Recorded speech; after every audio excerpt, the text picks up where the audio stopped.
आगे बढ़ाते हुए मैं विशिष्ट इतिहासकार आदरणीय सर प्रोफेसर डॉक्टर अशोक मंडल जी को, जो विनोबा भावे विश्वविद्यालय से इतिहास के एचओडी के रूप में रिटायर किए हैं, उनको आमंत्रित कर रहा हूं।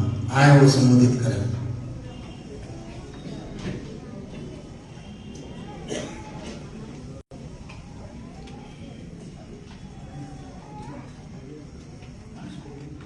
आदरणीय अध्यक्ष महोदय, मंच पर उपस्थित व्यक्तित्वगण और इस सभागार में उपस्थित विभिन्न राज्यों से आए हुए प्रतिनिधिगण, आज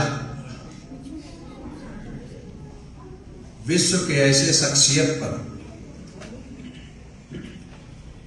हम लोग चर्चा करने के लिए इकट्ठे हुए हैं, जिन्हें 2 दशक पहले तक लेखन में, इतिहास में बहुत सीमित करके रखा गया था, लेकिन महान व्यक्तित्व को सीमित करके बहुत दिनों तक नहीं रखा जा सकता। और आज जब उनकी जयंती के 150वीं वर्षगांठ सेलिब्रेट कर रहे हैं, तब रांची की धरती पर ही नहीं बल्कि देश के विभिन्न कोने में और अंतर्राष्ट्रीय स्तर पर विभिन्न देशों में बिरसा जयंती का आयोजन किया जा रहा है। इसलिए मैं सबसे पहले आयोजकों को बहुत बहुत साधुवाद देना चाहता हूं, धन्यवाद देना चाहता हूं कि बृहद झारखंड के लिए जो संघर्ष हुए हैं और बृहद झारखंड की धरती, जिसमें झारखंड ही नहीं उड़ीसा भी, बिहार भी, मध्य प्रदेश के कुछ भाग, बंगाल के कुछ भाग सम्मिलित थे। ये धरती पूरे भारतवर्ष में विद्रोहों की श्रृंखला की धरती रही है। जितना अधिक विद्रोह इस धरती पे हुआ है, देश के किसी भी राज्य में इतने विद्रोह नहीं हुए हैं, जिसकी शुरुआत तिलका मांझी विद्रोह से शुरू होता है। हो विद्रोह, भूमिज विद्रोह, संथाल विद्रोह, कोल विद्रोह, विद्रोहों की श्रृंखला रही है। लेकिन उन सभी विद्रोहों में से सबसे गहरी पैठ रखने वाला विद्रोह, जिसको आप बिरसा का उलगुलान के नाम से जानते हैं, उसकी सबसे अधिक गहरी पैठ रही है। और विश्व में भी सबसे अधिक चर्चा बिरसा के उलगुलान की होती है। सवाल उठता है, क्यों? बिरसा में ऐसा क्या था? बिरसा की शख्सियत क्या थी? इसको समझे बिना हम बिरसा के उलगुलान को भी अच्छी तरह से नहीं समझ सकते हैं। इसलिए इस सेमिनार के प्रथम भाग को बिरसा का जीवन संघर्ष पर पहले चर्चा करेंगे और इतिहास के अंतर्विरोधों को भी देखेंगे। आप सभी लोग जानते हैं इस बात को कि बिरसा का जन्म 15 नवंबर 1875 में हुआ था। यह आम धारणा है, लेकिन जो जनजातीय परंपरा देखते हैं मुंडा जनजातियों की परंपरा देखते हैं, उसमें बच्चा जब जन्म लेता था और उसका नामकरण संस्कार होता था, तो जिस दिन बच्चा जन्म लेता था उस दिन के नाम पर उसका नामकरण होता था। और उस हिसाब से 15 नवंबर 1875 को बृहस्पतिवार था, क्योंकि बृहस्पतिवार को ही वीरवार या बिरसा कहा जाता है। लेकिन यदि शोध करेंगे तो आप देखेंगे कि 15 नवंबर 1875 को बृहस्पतिवार नहीं था, उस दिन सोमवार था। तो दिन के हिसाब से चाहे सोमरा नाम रहता या सोमरी नाम रहता या और कुछ नाम रहता, लेकिन कैलेंडर को आप देखेंगे तो ये पीरियड 1866 या 1877 होता है। 15 नवंबर और बृहस्पतिवार का दिन यदि मान लेते हैं तो ये 1866, 66 या 1877 होता है। ये इतिहास के पन्नों में कुछ इतिहासकारों के द्वारा दर्ज किया गया है। और उनका जन्म स्थान उलिहातू को माना जाता है और उलिहातू में ही सारे फंक्शन भी किए जाते हैं। लेकिन बिरसा का जन्म कुछ इतिहासकार चलकत को मानते हैं। क्योंकि इतिहास का विद्यार्थी हूं तो मैं ऐतिहासिक दृष्टिकोण को भी आपके समक्ष रखना चाहूंगा। और बिरसा के पिता सुब्रा मुंडा और माता करबी मुंडा बिरसा को शिक्षा दीक्षा और भरण पोषण के लिए अपनी मौसी के पास से उलिहातू भेज देते हैं, जहां उलिहातू में वो बिरसा भेड़ बकरियां चराया करता था।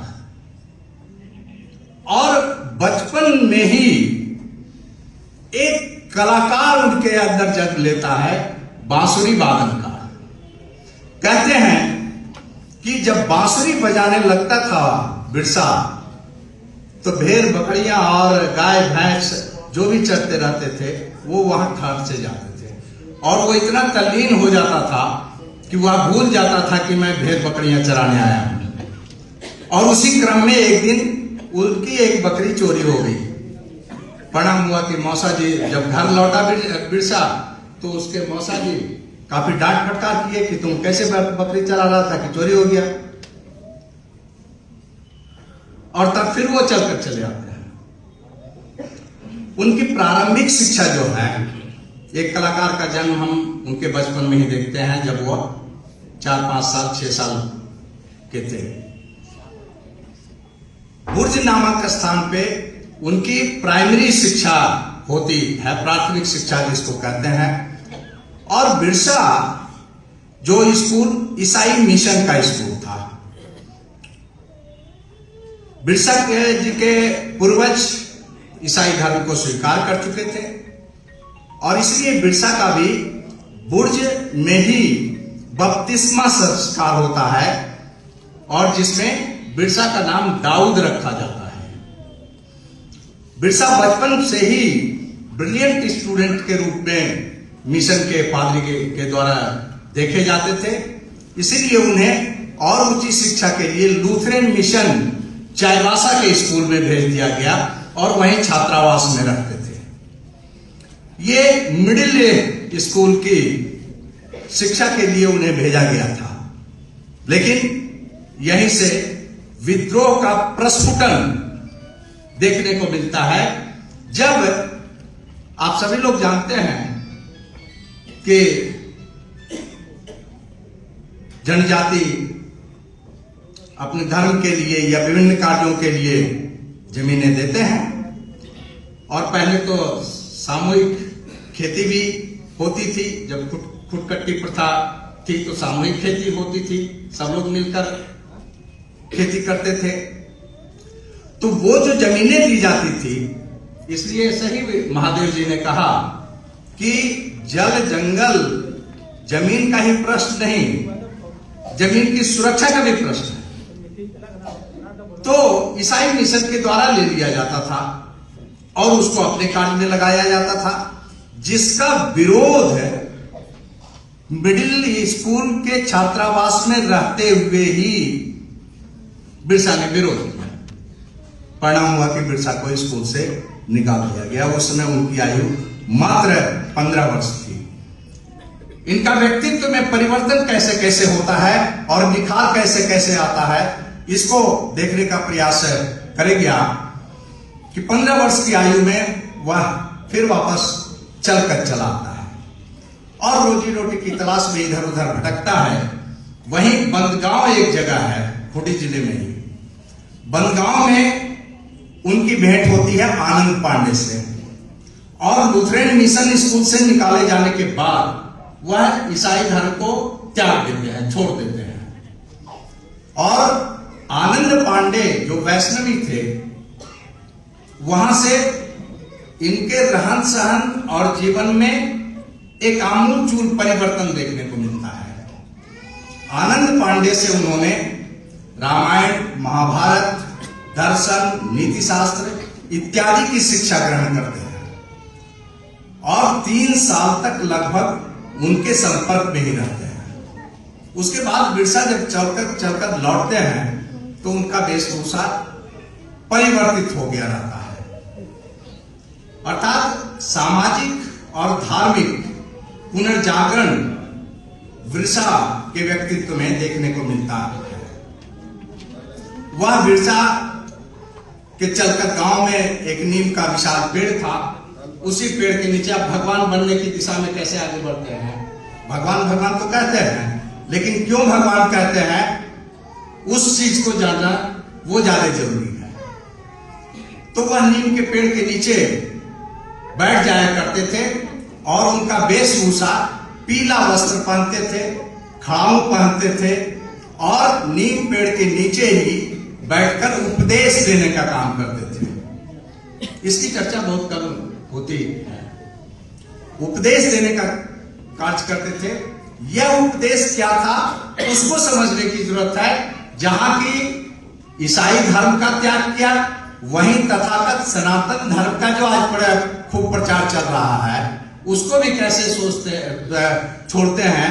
और इतिहास में जहां सम्राट अकबर को का दीन इलाही या सम्राट अशोक का धम्म का अध्ययन किया जाता है, वहीं बिरसा ने अपना धर्म का प्रचार किया, अपना धर्म बनाया, जिसमें यह कहा गया कि सादा जीवन उच्च विचार, और सादा जीवन उच्च विचार के तहत उन्होंने मांस मछली का त्याग किया, मदिरा हड़िया का त्याग किया और जो कुरीतियां थी, भूत प्रेत डाइन जुहाड़, इन तमाम चीजों का विरोध बिरसा ने किया।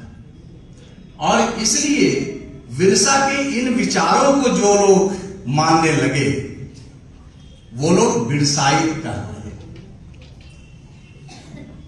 और इसी पीरियड में हैजा का प्रकोप फैलता है। हैजा का जब प्रकोप फैलता है तो बिरसा बिना अपनी जान की परवाह किए हुए, राजनीतिक आंदोलन बाद में होता है, पहले ये चेतना जागृत की जाती है मुंडा जनजातियों के बीच, अपने समाज के लोगों के बीच। वह हैजा प्लेग जो फैला, गांव के गांव की स्थिति खराब होने लगी। वह गांव गांव जाकर सेवा शुश्रूषा करना और कुछ जड़ी बूटियां खिलाना, ये सारे चीजें वो करना शुरू किए। इसका परिणाम हुआ कि लोग अच्छे होते गए और बिरसा को अब वो चमत्कारिक व्यक्तित्व के रूप में देखना शुरू किया जाता है और मुंडा जनजातियों के बीच वो अब भगवान बिरसा के रूप में वो परिवर्तित होते हैं। और ये मान्यता हो गई थी कि किसी का बच्चा बीमार हो, किसी की बच्ची बीमार हो, कोई बीमार हो, यदि बिरसा छू दे तो वह ठीक हो जाएगा। ये बिरसा का चमत्कार था। और इसी समय से इंसान बना भगवान के रूप में माना जाने लगा। और बिरसायतों की संख्या काफी धीरे धीरे तेजी से बढ़ने लगी। वो चाहे सिंगनूम का इलाका हो, चाईबासा का इलाका हो, चक्रधरपुर का इलाका हो, खूंटी जिला इंटायर हो, अप टू रांची, बड़े पैमाने पर बिरसायतों की संख्या बढ़ती चली गई। और ये 90 से लेकर 1895 तक का दौर था। 1895 तक लगभग 60 जत्था बिरसा ने तैयार कर लिया था। और एक एक जत्थे में सैकड़ों लोग थे।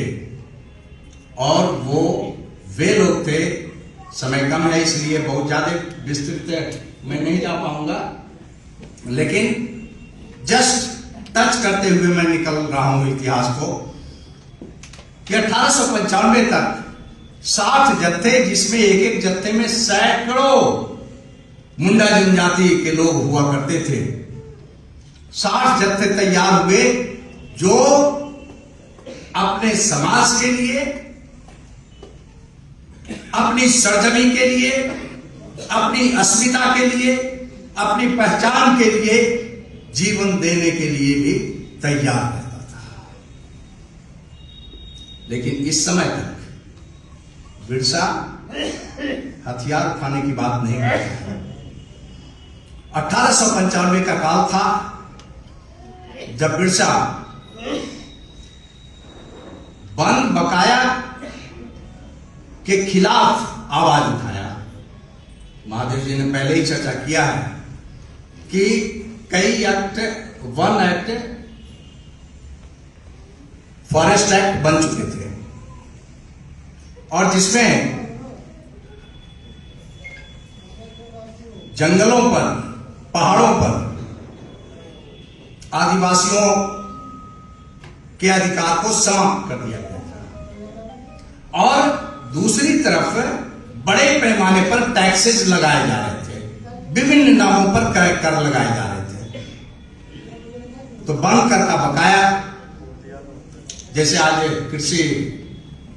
कृषकों के द्वारा आंदोलन होता है तो किसानों के कर्ज माफी के आंदोलन होते हैं, उसी तरह से वन का जो कर्ज था उसका माफी का आंदोलन 1895 में बिरसा ने आंदोलन शुरू किया। चूंकि धार्मिक परिवर्तन के कारण, धार्मिक पुनर्जागरण के कारण पूरे क्षेत्र में बिरसा को भगवान के रूप में देखा जाने लगा था। और बिरसा की एक आवाज को, और वहीं बिरसा ने कहा था कि एक ही देवता को मानो और वह है सिंह होगा, और किसी की जरूरत नहीं है। भूत प्रेत डायन बिसाइन मांस मदिरा का त्याग करो। इससे जो एक पुनर्जागरण हुआ, कॉन्शसनेस लोगों में आया। और इस बीच टैक्सेज नहीं देने पर जमींदारों के द्वारा जमीनें कब्जा कर ली जाती थी। और तीन का गठजोड़ हुआ उस समय देखा जाता है। एक ब्रिटिश एम्पायर, ब्रिटिश हुकूमत, दूसरा ईसाई मिशन और तीसरा जमींदार कर्ज देते थे। कर्ज नहीं चुकाने पर जमीनें अपने दखल में ले लेते थे। और जमींदारी कानून के तहत आदिवासियों की जमीनों पर, रांची से लेकर सिंहभूम तक के क्षेत्र को देखेंगे तो जमींदारी व्यवस्था के तहत गैर आदिवासियों को जमींदारी दे दी गई, और जिसके परिणाम स्वरूप बड़े पैमाने पर आदिवासियों की जमीन नीलाम होने लगी और जमींदारों के द्वारा कब्जा किए जाने लगे। तो बिरसा ने वन बकाये के खिलाफ अहिंसक आंदोलन छेड़ा। जगह जगह विरोध शुरू हुआ, जगह जगह आंदोलन शुरू हुए। ब्रिटिश हुकूमत के द्वारा उसका दमन चक्र चलाया गया। सैकड़ों लोग गिरफ्तार कर लिए गए, उन पर फर्जी मुकदमे डाले गए। बिरसा को 9 अगस्त को चलकत में उसके घर पर रात्रि में छापा मारा गया, गिरफ्तार किया गया। लेकिन बिरसाइतों की संख्या उन्होंने चारों तरफ से घेर लिया और अंग्रेजी पुलिस को वहां से भगा दिया और बिरसा को मुक्त करके ले चले। फिर 16 अगस्त 1895 को बिरसा को गिरफ्तार करने का प्रयास किया गया, फिर भी गिरफ्तार नहीं कर सका। तब बड़े पैमाने पर पुलिस फोर्स और अंग्रेज अधिकारी, पुलिस महकमे के बड़े अधिकारी, वो लोग 24 अगस्त 1895 में मध्य रात्रि में बिरसा के घर को चारों तरफ से घेरने के बाद और चुपके से बिरसा को गिरफ्तार किया जाता है और लेके चलाया जाता है खूंटी जेल पहले और उसके बाद रांची जेल।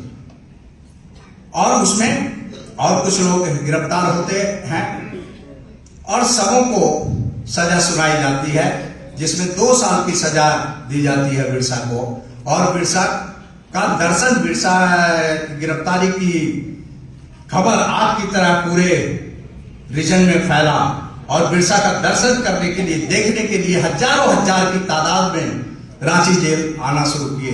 तो यहां से बिरसा को सजा सुनाने के बाद हजारीबाग जेल में शिफ्ट कर दिया गया और 2 वर्ष तक बिरसा हजारीबाग में रहे, 1895 से लेकर 1857 के अंतिम तक।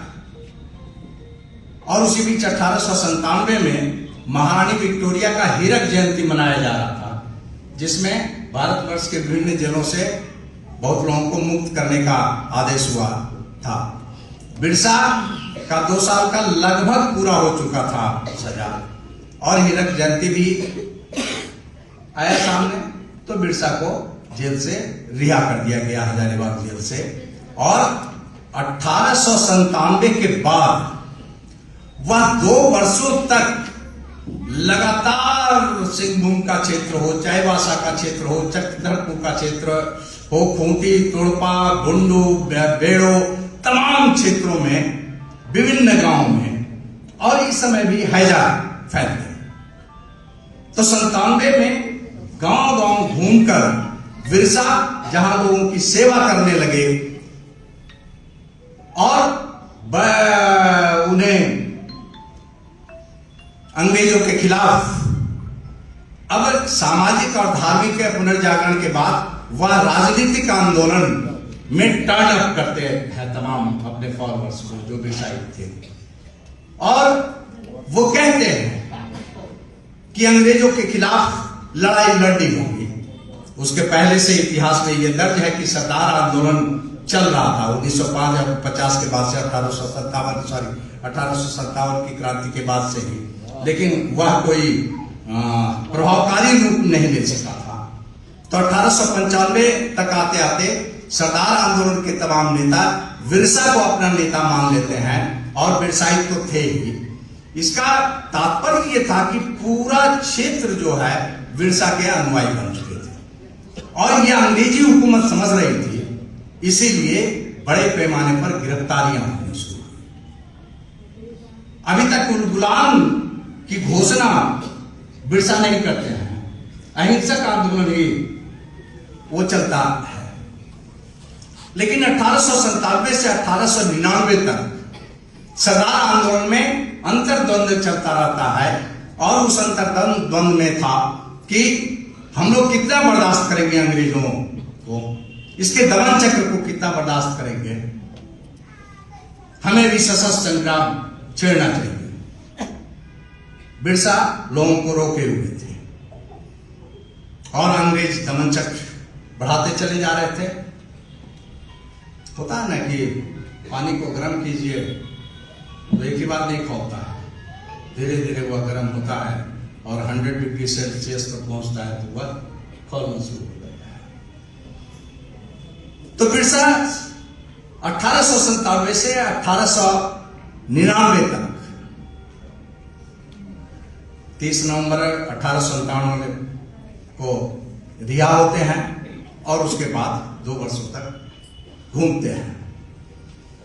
1898 के नवंबर दिसंबर माह में लगभग डोंबारी पहाड़ी बिरसा का उद्गुलान, डोम्बारी पहाड़ी का जिक्र ना हो तो बिरसा के उद्गुलान को बिल्कुल ही नहीं समझा जा सकता। डोम्बारी पहाड़ी पर 1898 में बैठक होती है, मुंडा सरदारों के अग्रणी भूमिका निभाती थी और वो समीक्षा की जाती है और वहां दुश्मन तय किए जाते हैं कि हमारा दुश्मन कौन होगा, किसके खिलाफ हमें लड़ना है। Sir, which is the place now, Dombari Pahad? Which is the place now and which is the Jila now? Khunti जिला, इन खूंटी जिला Thank you. डोम्बारी पहाड़ी पर बिरसा का वहां मेमोरी में लगा हुआ है और कुछ ऐतिहासिक बातें लिखी गई है। डोम्बारी पहाड़ी को ऐतिहासिक और आदिवासियों की सांस्कृतिक धरोहर के रूप में माना जाता है। तो डोम्बारी पहाड़ी पर बैठक होती है और उस वक्त तमाम सरदार आंदोलन के नेतागण बिरसा से आग्रह करते हैं कि सशस्त्र संग्राम में अंग्रेजों के खिलाफ शुरू किया जाए और बिरसा उसको रोकते हैं कि नहीं, अभी अहिंसा, अंग्रेजों के खिलाफ जगाने की जरूरत है। लड़ाई छेड़ देने से ही नहीं बल्कि उसको जीतना भी पड़ेगा। इसलिए 1899 का वर्ष चला आता है, उसके अंतिम वर्ष में, जहां 1899 के दिसंबर में फिर डोम्बारी पहाड़ी पर सरदार एकत्रित होते हैं और वहां तय किया जाता है कि अब अंग्रेज अहिंसा के रास्ते को नहीं मानने वाले हैं, अहिंसा के रास्ते से हमारी मांगों पर विचार करने वाले नहीं हैं। जहां राष्ट्रीय स्तर पर आप देखते हैं महात्मा गांधी का सत्य और अहिंसा का, तो बिरसा के व्यक्तित्व में एक पार्ट यह देखते हैं 1899 तक का कि बिरसा अहिंसक है, नॉन वायलेंस है। लेकिन 1899 के दिसंबर से बिरसा के व्यक्तित्व में परिवर्तन आता है और यह परिवर्तन उस समय की काल परिस्थिति के परिणाम स्वरूप आता है कि अब अंग्रेजों के खिलाफ सशस्त्र संघर्ष होगा। दैट इज कॉल्ड उलगुलान, उसे उलगुलान कहा जाता है जब वो सशस्त्र संघर्ष का नारा देते हैं। और इस संघर्ष में जो 60 जत्थे थे उन लोगों को निर्देश दिया जाता है कि जहां अंग्रेजी हुकूमत हमारी जनजातियों को, हमारे समाज के लोगों को परेशान करता है, उस पर दमन चक्र चलाता है, उनकी बहु बेटियों की इज्जत के साथ खिलवाड़ करता है, तो उसका जवाब उसी रूप में दिया जाना चाहिए और अंग्रेजों के किसी भी कानून को हम मानने वाले नहीं हैं। अंग्रेजों का राज खत्म मानते हैं और हमारा राज्य कायम है। हम अंग्रेजों के अफसरों के कोई बात को नहीं मानेंगे, न टैक्स देंगे, न लगान देंगे, कुछ भी नहीं देंगे। ये देश हमारा है, ये राज्य हमारा है, ये जमीन हमारी है। अंग्रेजों को यह रहने का कोई हक नहीं। यह उलगुलान, इसे उलगुलान कहा गया और उलगुलान इसको नाम दिया गया बिरसा के द्वारा। 24 दिसंबर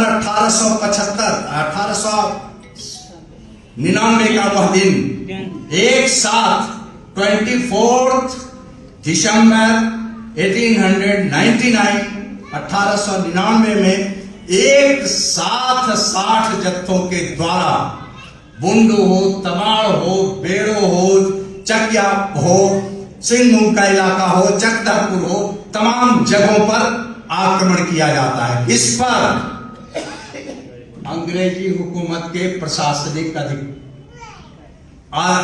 ऑफिसर्स पर, मिशनरीज के चर्चेज पे ये भी हुआ।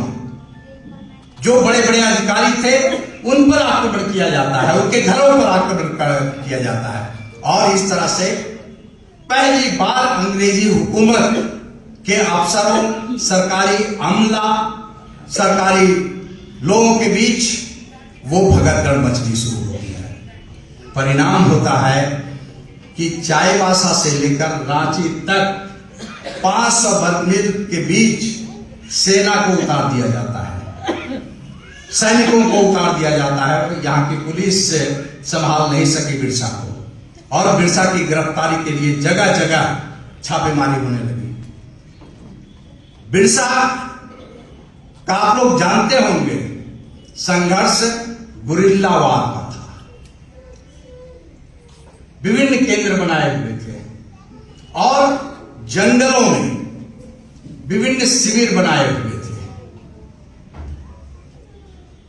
जहां रात में शिविर चलाए जाते थे और प्रशिक्षण दिया जाता था। तीर, धनुष, भाला, बर्छा, ट्रेडिशनल हथियार तो यही थे जनजातियों के। यह घटना आती है जनवरी की, और जनवरी में फिर डोमबारी पहाड़ी पर बड़ा जमायत होता है। मुंडा जनजाति के विभिन्न जत्थों के लोग वहां पहुंचते हैं, सैकड़ों की संख्या में। 8 फरवरी का दिन, 8 फरवरी 1900, वो लोग जमे हुए थे, वहां मीटिंग कर रहे थे। अंग्रेजी सेना डोमबारी पहाड़ी को चारों ओर से घेर लेती है और चेतावनी देती है बिरसा और बिरसाइतों को कि आप सभी लोग सरेंडर कर दें तो जान बच जाएगी और सजाएं भी माफ हो जाएगी। इधर चेतावनी का दौर और उधर बिरसाइतों के द्वारा डोमबारी पहाड़ी से यह कहा जाता है कि अंग्रेजों तुम अपने देश चले जाओ। यहां मार करेंगे इतिहास को। अंग्रेजों भारत छोड़ो का नारा कब दिया गया था? 1942 में। इतिहास के जो भी विद्यार्थी यह जानते हैं कि अंग्रेजों को भारत छोड़ो का नारा 1942 में दिया जाता है, quit India movement, quit India. लेकिन ये बिरसा ही थे जिन्होंने 1899 के बाद से ही वो नारा दिया और 8 फरवरी 1900 को कहा, अंग्रेजों तुम अपने देश चले जाओ, हमारी जमीन को छोड़ दो। ये बिरसा कहने वाले थे। दर्जनों महीने पहले ही, दर्जनों वर्षों पहले ही ये बिरसा थे। और इसीलिए बिरसा के उद्गुलान को 1942 के साथ भी जोड़ा जाता है। बिरसा में जहां महात्मा गांधी के अंश मिलते हैं, वहीं शहीद आजम भगत सिंह, राजगुरु सुखदेव के भी अंश मिलते हैं।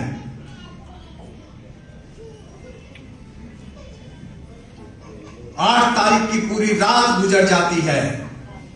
डोमबारी पहाड़ी से न बिरसाइत हटते हैं, न सेना हटती है, और 9 फरवरी 1900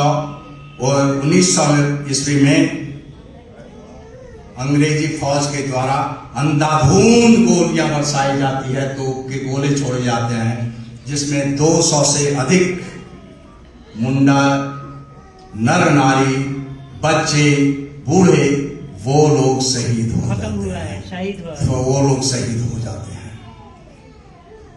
लेकिन चारों तरफ घेराबंदी के बावजूद बिरसा को गिरफ्तार नहीं हो पाते हैं। और इस समय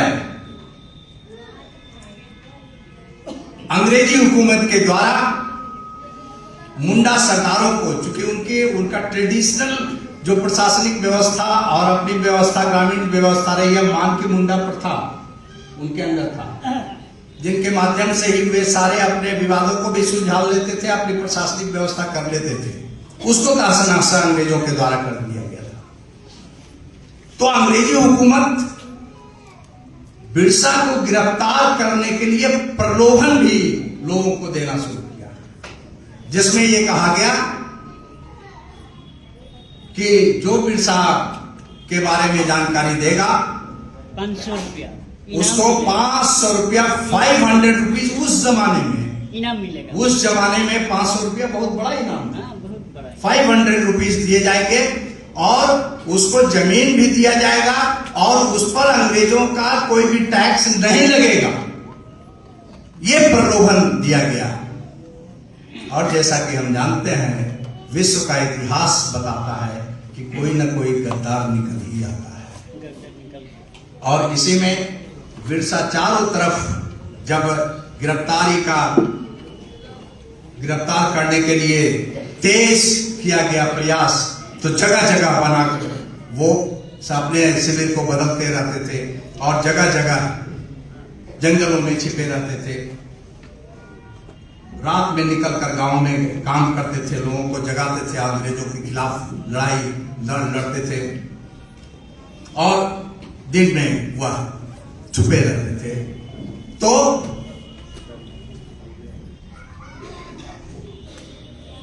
फरवरी के अंतिम में बिरसा सेतरा के जंगल में सोए हुए थे रात्रि में, और मुखबिर के द्वारा उसके पहले कुछ मुंडा प्रधान 32 लोगों का नाम आता है, उसमें 32 लोगों के द्वारा सरेंडर कर दिए थे और अंग्रेजों को बिरसा के छुपने का स्थान की जानकारी दे दी गई थी। परिणाम हुआ कि बिरसा फरवरी के अंत में सेतरा जंगल से सोए में चुपके से गिरफ्तार कर लिया जाता है और उन्हें रांची जेल में रखा जाता है। उनके साथ ही साथ 492 लोगों को लगभग गिरफ्तार किया जाता है। और ये कहा जाता है ना, अंग्रेज अपने आप को बहुत बड़े न्यायप्रिय अपने आप को कहते थे, लेकिन ये कानून में कहा जाता है, किसी भी देश का कानून है कि किसी पर भी यदि आप कोई मुकदमा चलाते हैं तो आरोपी को भी अपना पक्ष रखने का अधिकार है, वकील के माध्यम से या और माध्यम से, उसको भी अधिकार है। लेकिन यहां यह उल्लेखनीय है कि बिरसा और उनके 492 साथियों को जो गिरफ्तार किया गया, जिसमें गया मुंडा का नाम भी काफी चर्चित है, बिरसाइत के वह सेना नायक थे गया मुंडा। तो बिरसा और उनके फॉलोअर्स को अब उनके ऊपर जो राजद्रोह का मुकदमा चलाया गया, उसके बाद का पार्ट है आज की परिस्थिति। बिरसा का जीवन संघर्ष में आज की परिस्थिति और हमारा फर्ज दोनों छुपा है। आज भी महादेव सर लिटरेचर लिखते हैं, उनको जानकारी होगी कि आज भी केंद्र सरकार के खिलाफ जो पत्रकार या जो लोग कड़े शब्दों में, मुखर शब्दों में लिखते हैं, बोलते हैं, उन पर राजद्रोह का मुकदमा आज लगाने में कोई दिक्कत नहीं हो रही है सरकार को, केंद्र सरकार। सैकड़ों लोग राजद्रोह के मुकदमे में जेल में आज बंद हैं। उस समय अंग्रेजों के खिलाफ उन्होंने आवाज उठाई थी, और मुझे कहने में ये कोई परेशानी नहीं है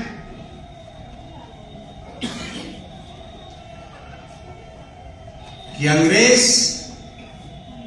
भले ही वहां के थे और आज की सरकार भले ही भारतवर्ष की है, लेकिन दोनों में कोई बहुत अधिक फर्क नहीं दिखता है। फर्क नहीं, इक्वल। विरसा पर मुकदमे चलते हैं राजद्रोह के, आदिवासियों को भड़काने का, और गया मुंडा जो सेनानायक थे उनके पुत्र, और लोगों को, कुछ लोगों को फांसी की सजा दे दी जाती है, आजीवन कारावास बहुत सारे लोगों को दे दी जाती है, लेकिन यह आंदोलन मरता नहीं है। इसी बीच जेल के अंदर विरसा का देहावसान आप लोग जानते होंगे कि मई में यह खबर जेल से निकलती है कि उनको हैजा हो गया। False. और उसके पहले बिरसा ने खाना खाने की अनिच्छा जाहिर की थी। बिरसा के द्वारा जो खाना बिरसा को दिया जाता था वो खाना खाने की अनिच्छा जाहिर की थी। ये भी डॉक्यूमेंट में आया है सामने। मई महीने में अस्पताल, जेल के अस्पताल के द्वारा घोषणा की जाती है कि उन्हें हैजा हो गया। मेरा प्रश्न यहां यह है कि जब 1890 में, 1895 में इस क्षेत्र में हैजा महामारी का रूप लिया था, तो उस समय बिरसा गांव गांव घूमकर उस बीमारी से लोगों को ठीक करने का प्रयास करते रहे, लोगों को जगाने का प्रयास करते रहे, स्वच्छता की बात करते रहे और कुरीतियों से मुक्ति पाने की बात करते रहे। उस विरसा को जेल में और किसी को हैजा न होना और विरसा को ही हैजा हो जाना, यह प्रश्न चिन्ह खड़ा करता है। और इसीलिए ये माना जाता है, हम जैसे इतिहास के विद्यार्थी तो निश्चित रूप से मानते हैं कि हैजा की बात अस्पताल, जेल के अस्पताल के चिकित्सकों के द्वारा, डॉक्टर्स के द्वारा ये फैलाना अपने गुनाहों को छुपाना था। एक्चुअली बिरसा पर दमन चक्र चलाए गए थे, उनके साथ काफी अत्याचार किया गया था और स्लो पॉइजन दिया गया था, जिसके परिणाम स्वरूप 9 जून 1900 में बिरसा भगवान, क्रांति दूत, युग पुरुष हमारे बीच से उठ गए। ये बिरसा की कहानी है और इस कहानी से, इस जीवन संघर्ष से यह बात बहुत स्पष्ट है कि जिस ढंग से हमारे समाज को तोड़ने का प्रयास किया गया अंग्रेजों के द्वारा, हमारे समाज में जो बेहतर तालमेल था, भाईचारा का जीवन जीते थे, उसे अंग्रेजों के द्वारा तोड़ा गया। हमारी परंपराओं को तोड़कर, हमारी मान्यताओं को तोड़कर उसी ढंग से आज हमारे समाज में बड़े पैमाने पर विद्वेष पैदा किए जा रहे हैं, सत्ता के द्वारा, पावर के द्वारा। चूंकि एक नियम है कि पावर में बने रहना है तो असली जो मूलभूत समस्या है उससे लोगों को डाइवर्ट कर, और इसलिए आज बड़े पैमाने पे दूसरे मुद्दों में भटकाया जाता है।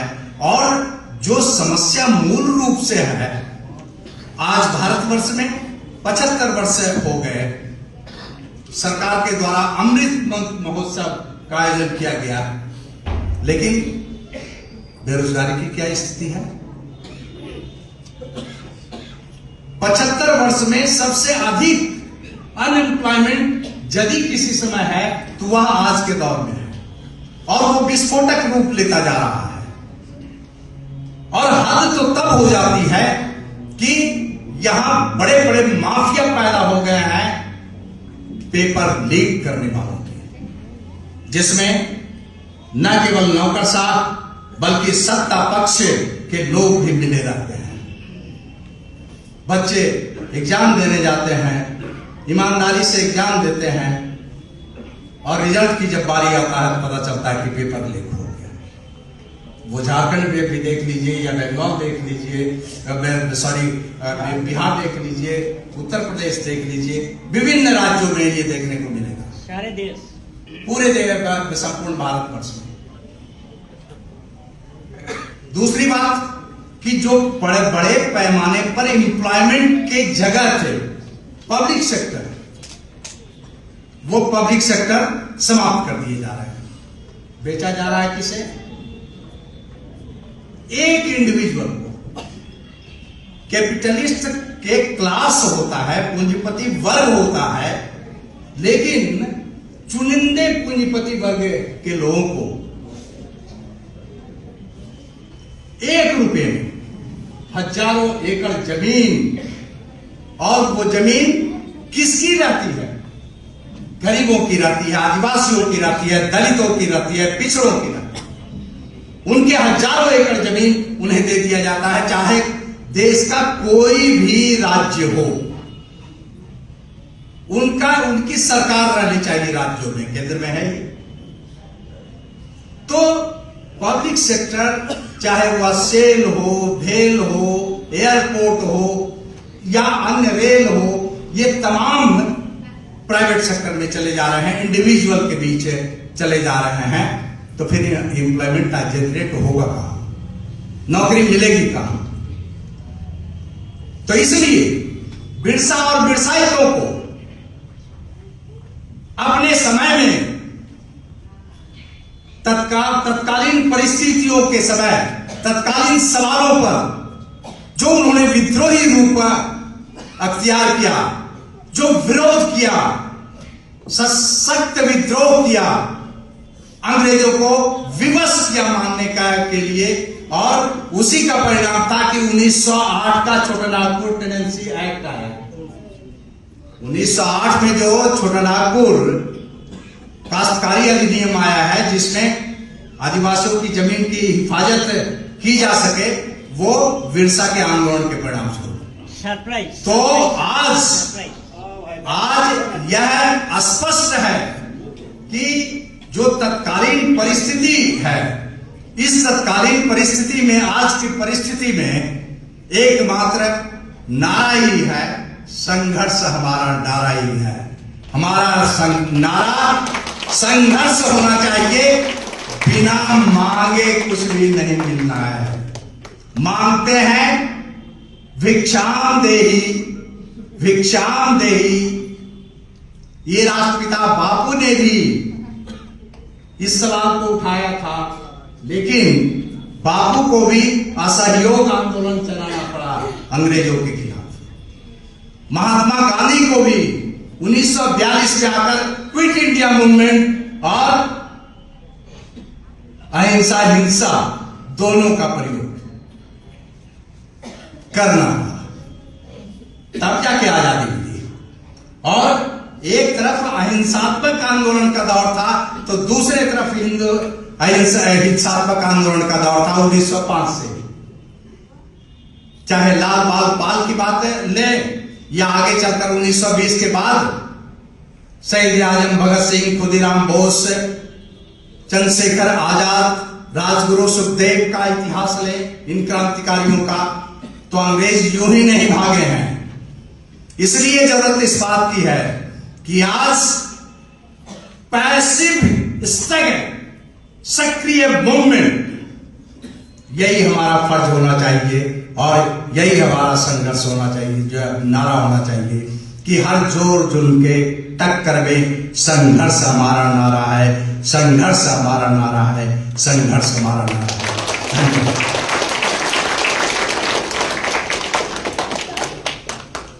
धन्यवाद सर, आपने संघर्ष का नारा पूरे हॉल में गुजा दिया। फिर से आपको धन्यवाद। बहुत ही सटीक इतिहास और विज्ञान के आधार पर आपने हमारे महान शहीद धरती आबा बिरसा मुंडा का मूल्यांकन प्रस्तुत किया। हमें आप कुछ नया चीज सिखा गए।